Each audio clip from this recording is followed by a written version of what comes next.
আপনার কাছ থেকেও একটু এই জিনিসটা শুনি, কারণ গণমাধ্যমে অন্তত পক্ষে হাইপ যে কার কত পারমাণবিক শক্তি আছে, কার বেশি আছে, কে হামলা করে কি করতে পারবে, এই রকম আলোচনা চলছে।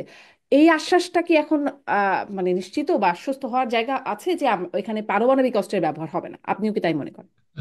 এটার একটা থিওরি আছে, ম্যাড বলা হয় এটাকে। মানে মার্কিন যুক্তরাষ্ট্র এবং সোভিয়েত ইউনিয়নের মধ্যে মিউচুয়ালি অ্যাসিওরড ডিস্ট্রাকশন।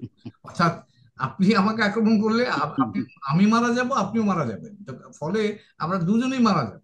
সেই কারণেই আমার ধারণা কেউই, পাকিস্তান কি ভারত, এটা তাদের সর্বশেষ অস্ত্র তারা ব্যবহার করবে।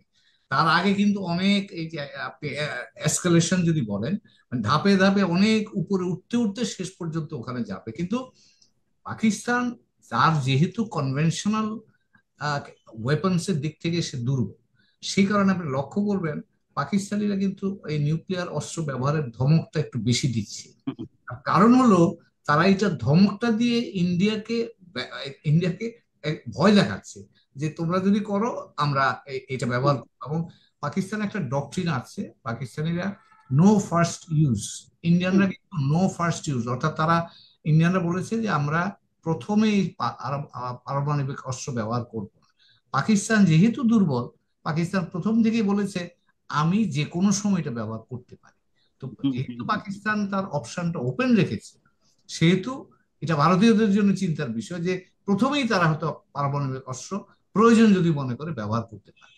মানে আমার ব্যক্তিগত ধারণা যে পাকিস্তান এবং ভারত, আমরা যে জনবহুল অঞ্চলে বাস করি, ম্যাচ যেটাকে বলা হয় মিউচুয়ালি অ্যাসিওর ডিস্ট্রাকশন, এরা যদি ব্যক্তিগত বা নেতৃবৃন্দ যদি ব্যক্তিগতভাবে ম্যাড বা পাগল না হয়ে যান, তাহলে এই অস্ত্র ব্যবহার করবেন না। কারণ তারা জানেন এই অস্ত্র ব্যবহার করলে অন্যরা যেমন যাবে, তারাও হুম। যাবে।